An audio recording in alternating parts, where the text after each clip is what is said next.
안녕하세요. 하늘건강 나운터의 류혜주입니다. 오늘은 공황장애에 대해서 이야기해볼까 하는데요. 최근 대중매체에서 이 질환을 겪은 유명인들이 소개되면서 우리에게 더 이상 낯선 질환이 아니게 됐죠. 공황장애를 단순히 나약한 성격이나 정신적인 문제로 생각하시는 분들이 많은데요. 공황장애나 우울증은 정신적인 문제도 있겠지만 신체가 건강하지 않아도 발생하게 됩니다. 신체가 병들면 마음과 정신에도 병이 든다는 것 알고 계시죠?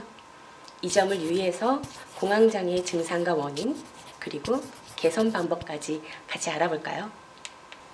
누구나 충격적인 일을 겪거나 무서운 것을 마주하게 되면 심장이 빠르게 뛰고 식은땀이 나거나 호흡이 빨라지기도 하는데요. 공황장애는 이런 극한적인 상황이 아닌 일상생활의 안전한 상황에서도 위험한 착각에 빠지는 현상을 호소하게 됩니다. 공황장애는 세 가지 증상으로 나누어 볼 수 있습니다. 공황 발작은 갑작스럽게 시작되면서 곧 죽을 것만 같은 공포와 불안감, 호흡곤란 등의 증상이 나타납니다. 또 예기불안은 한번 공황 발작을 경험하면 다시 발작이 일어나지 않을까 하는 불안감을 느끼게 되는 건데요. 그래서 발작이 나타났던 장소나 상황을 회피하게 됩니다. 광장공포증은 공공장소나 엘리베이터, 영화관 등 급히 빠져나갈 수 없는 상황에 혼자 놓인 것에 대한 공포감인데요. 2016년 기준 공황장애로 진단받은 환자 수는 약 12만 명으로 연령별 환자 수는 30대에서 50대가 전체 환자의 약 65%를 차지한다고 합니다. 최근 5년간 공황장애 환자 수는 계속 증가하고 있는 추세인데요. 아마도 공황장애가 언론에 많이 언급되면서 증상을 숨기지 않고 치료하려는 사람들이 많아졌기 때문이 아닐까 싶습니다. 공황장애는 조기에 진단하고 치료를 받으면 완치 확률이 높기 때문에 숨기고 방치하지 말고 조기에 치료해야 합니다. 공황장애가 무엇인지 정확하게 아는 것도 물론 중요하지만 원인과 개선 방법에 대해서도 알아봐야겠죠? 공황장애는 생물학적, 심리학적, 사회적 스트레스 등으로 발생한다고 알려져 있습니다. 그 중에서도 스트레스가 큰 요인으로 자리 잡고 있는데요. 실제로 공황장애 환자들은 질환이 발생하기 전 스트레스 상황을 경험하는 것으로 알려졌습니다.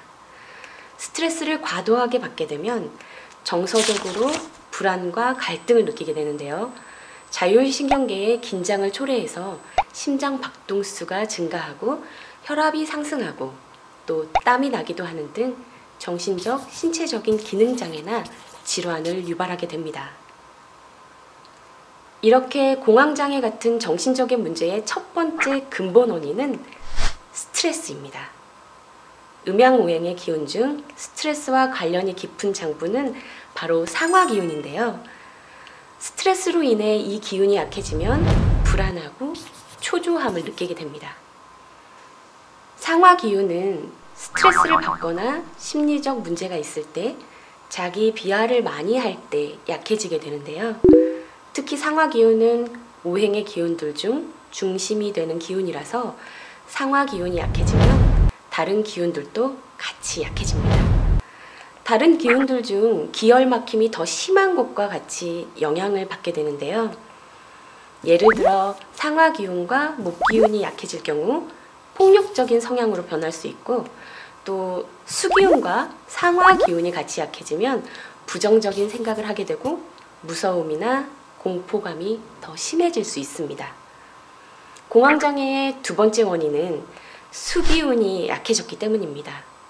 스트레스로 인해 상화기운이 약해지게 되고 상화기운과 함께 수기운이 약해져서 공황장애의 원인이 되는 거죠.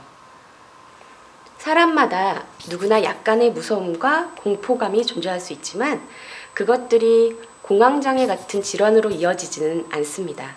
그런데 두 기운이 동시에 약해지면 무서움과 공포감이 더 극대화되어서 공황장애가 발생하게 되는 거죠. 수기운은 정신적, 육체적 과로를 많이 하거나 밤에 늦게 자는 생활습관, 또 혈관을 나쁘게 만드는 식습관 등으로 인해 약해지게 됩니다. 그리고 수기운을 보충해주는 짠맛의 음식이나 식품은 적게 먹고 수기운과 상극의 기운을 좋게 만드는 단맛과 쓴맛을 많이 먹는 경우에도 약해지겠죠.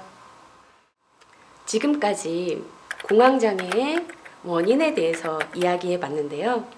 원인을 알았다면 개선 방법도 알아봐야겠죠? 먼저 막혀있는 상화기운과 수기운의 기혈을 뚫어주는 것이 중요합니다. 하늘 배지압 원원료법을 통해 상화기운의 지압점인 3초 지압점, 그리고 수기운의 지압점인 신장 지압점을 지압해서 막힌 기혈을 뚫어주어야 하는데요. 1대1대1 원칙 잊지 않으셨죠? 잘 기억나지 않는 분들은 하늘건강요법 소개 강의를 살짝 다시 보고 오시면 됩니다. 막힌 기혈을 뚫어준 후에는 부족한 기운을 보충해줘야 하는데요. 하늘 기미론 식이요법에서 말씀드렸듯이 상화기운은 떫은 맛의 음식, 수기운은 짠맛의 음식이나 식품으로 보충하시면 되겠습니다. 특히 식습관을 개선하는 것이 중요한데요. 하늘 곡식위주 생식요법을 통해 신체에 풍부한 기운과 영양을 공급해주는 것이 좋습니다. 공황장애는 정신적뿐만 아니라 신체 건강이 약해져서 생기는 질환이기 때문에 신체에 필요한 기운을 충분히 공급해줘야 합니다. 그리고 이 모든 것을 실천하면서 가장 중요하게 생각하실 포인트는 바로 마음관리인데요. 증상이 나타났다고 좌절감에 빠지거나 다른 것에 의존하면 오히려 증상은 더 악화될 뿐 나아지는 것은 없습니다. 즉, 단순히 신체 건강 상태가 약해졌다는 생각을 하면서 건강 관리를 하는 것이 중요합니다. 여기까지 공황장애의 원인과 개선 방법에 대해 이야기해 봤습니다. 마지막으로 말씀드리고 싶은 것은 공황장애를 비롯한 많은 정신질환들을 흔히 본인 스스로가 노력하고 잘하면 되겠지 하는 생각이 보편적인데요. 공황장애는 고쳐야 할 질환이지 단순 노력만으로 해결할 수 있는 질환이 아니라는 것입니다. 공황장애 증상이 나타나면 지체하지 마시고 근본 원인을 개선하는 것이 중요합니다. 하늘건강 나움터와 함께 올바른 건강관리, 올바른 마음관리를 실천해서 모두 건강해지시기 바랍니다. 시청해주셔서 감사합니다.